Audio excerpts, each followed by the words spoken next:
Hai guys, welcome to my YouTube channel. Jangan lupa untuk subscribe channel itu aku. Dan kali ini aku sudah di.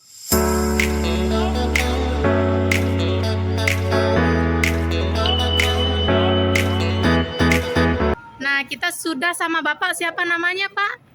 Tahu. Kok nggak tahu? Ayo Pak, kita sudah ada di mana ini Pak? Jelaskan dong. Ada di kantor urusan haji daerah kerja Madinah. Dan pada saat ini Konsulat Jenderal Iya Pak. Republik Indonesia Jeddah sedang melaksanakan pelayanan terpadu untuk WNI dan PMI yang ada di wilayah Madinah. Untuk pelayanan kekonsuleran, keimigrasian, dan ketenaga kerjaan. Gitu Mbak, yang istilahnya Pak, perpanjang pembaharuan paspor dan pengaduan ketenaga kerjaan.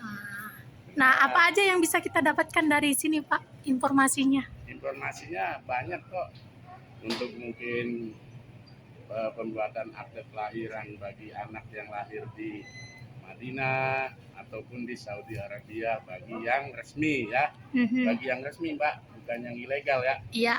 Nah, terus kalau misalnya kita ilegal, habis itu kita mau bikin surat nih biar kita nggak jadi ilegal, itu gimana caranya Pak? Bisa nggak? Itu kalau untuk yang ilegal pengen diresmikan, sepengetahuan saya itu harus melalui keimigrasian di Saudi dulu atau istilahnya jawazat untuk memperbaharui igoma ataupun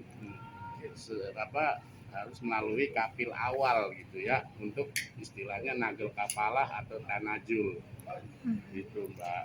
Nah, itu istilahnya kapil yang lama, dan kapil baru itu harus ada kesepakatan bisa nggak PMI-nya untuk ditransfer gitu ya gitu. Terus misalnya kalau sekarang kita ini kan ilegal nih Pak, kita nggak punya apa-apa nih, KTP, paspor juga nggak punya. Terus itu gimana dong caranya? Dan untuk saat ini imigrasi KJRI Jeddah mengadakan pelayanan untuk mengetahui data, hanya menyebutkan nama sesuai paspor yang masuk. Coba Mbak follow TikToknya Konsul Imigrasi ya, aja ini. Di situ ada istilahnya untuk pelayanan bagi PNI yang tidak punya data. Gitu ya. Nanti saya tuliskan di deskripsi ya guys. Itu jadi istilahnya datang melalui janji temu konsultasi keimigrasian gitu Mbak ya. Jadi janji temu sesuai waktu yang Mbak inginkan. Saat ini untuk janji temu itu tidak harus menunggu jawaban, tapi Mbak sendiri yang menentukan waktu untuk datang. Terus kalau misalkan kita nggak tahu linknya, gimana cara ngeceknya? Kan bisa cek di Google, Iya. www.layanan.kjrijeddah.com ya. Nanti di situ ada semuanya, kekonsuleran, keimigrasian, ketenaga kerjaan itu. Terima kasih Pak atas pencerahan. Kita lebih baik konsultasi dengan Pak Jenny. Tahu nggak? Ada nih, nanti saya taruh di situ foto kontaknya. Berhak untuk menjelaskan karena beliau sebagai konsul imigrasi. Nah, nanti kita simak di video kelanjutan ya. Pak Jenny, aja ini gitu ya. Di situ ada. Siap Pak.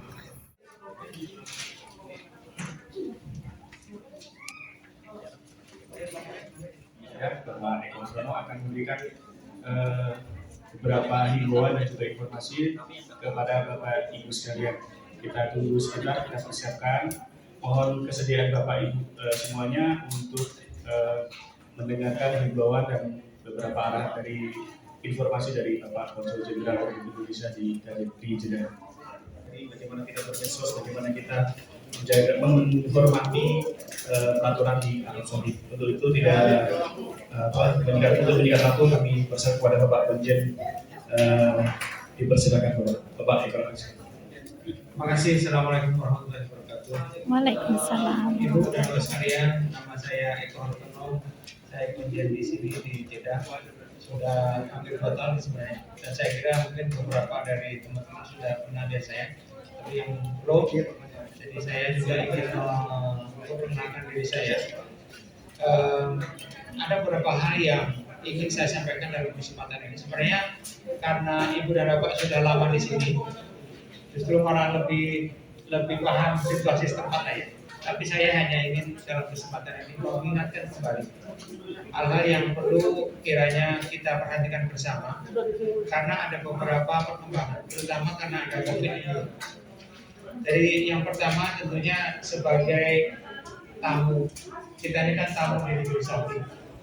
Yang paling utama adalah kita wajib menjaga nama kita sendiri, keluarga, dan juga nama bangsa kita. Kalau kita tahu bahwa peraturan setempat misalnya melarang untuk melakukan sesuatu itu, ya tolong dihormati, ya. Karena akibatnya juga nanti kepada ibu dan bapak sekalian, bahkan mungkin impactnya, dampaknya juga bisa ke saya, ke KJRI. Contoh misalnya pelanggaran dari teman-teman ya, mungkin bukan di sini tapi di tempat lain sudah tahu itu melanggar aturan, masih juga ditabrak. Coba. Dan yang perlu dari mari kita sebagai tamu kita perlu terus menjaga nama baik kita, menjaga Indonesia. Dan yang kedua, tentu dalam suasana COVID ini yang paling utama adalah menjaga kesehatan kita sendiri, kesehatan keluarga kita, dan kesehatan lingkungan kita. Ya. Alhamdulillah kalau dalam di Saudi ini dalam hal COVID, Saudi termasuk negara yang cukup berhasil dalam menanggulangi COVID. Kalau kita lihat satu hari kasus harian di sini kan sekitar 50-an ya. Itu kalau diperbandingkan dengan negara lain sudah sangat baik.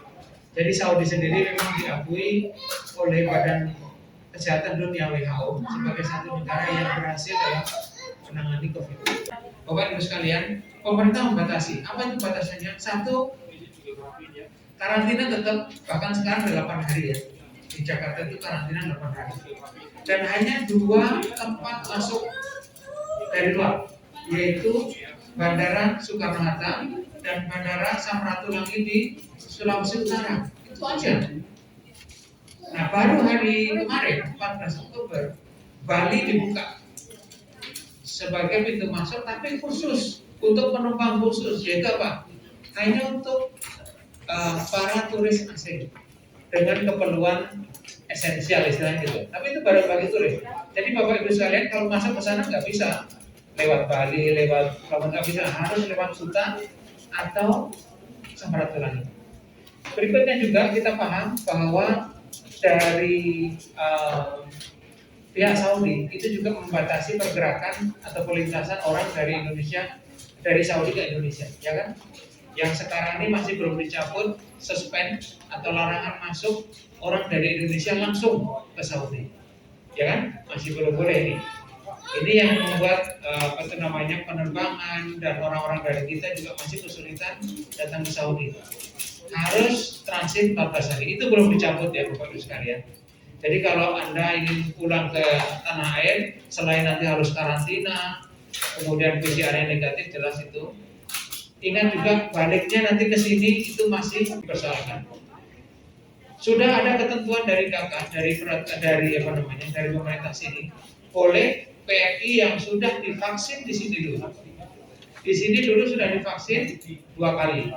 Dengan vaksin di sini, nah itu boleh kembali ke Saudi. Ini yang dari luar loh ya. Jadi kalau ada saudara-saudara ibu dan bapak sekalian, suami, anak yang sudah di Indonesia, sebelum berangkat ke Indonesia sudah divaksin di sini, kan di sini ada 4 vaksin nih, ya kan? Kita tahu Pfizer, Moderna, Johnson, sama Astra.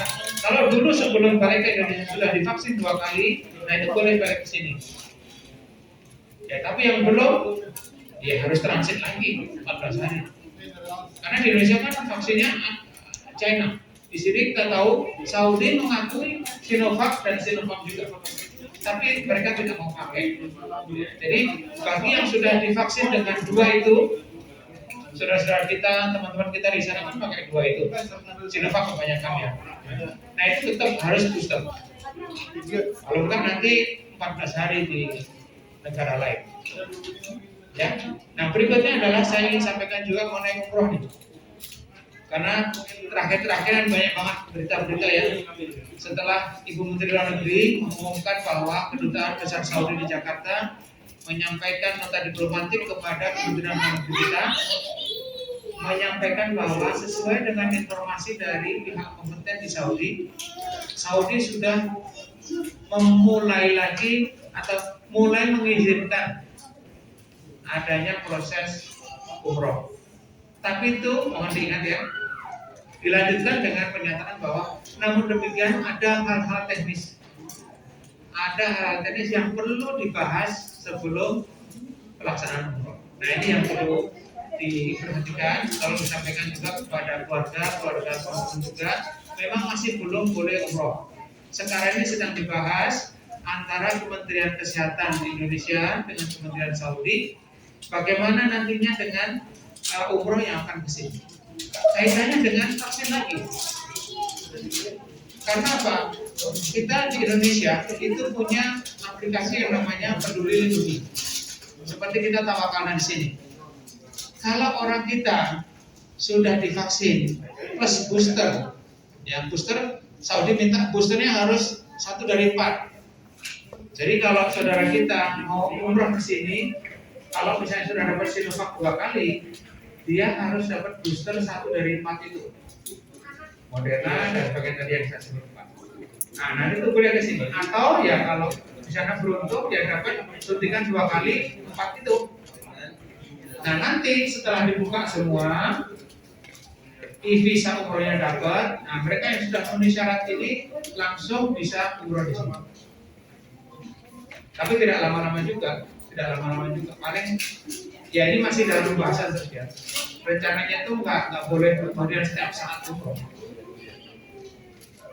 Kemungkinan hanya sekali. Kalau sholat itu bisa, sholat waktu boleh. Jadi masih intinya kalau itu sekalian masih harus dikonekin, aplikasi tawakalnya dengan Peduli. Kalau enggak nanti orang kita jemaah kita ke sini nggak bisa masuk haram.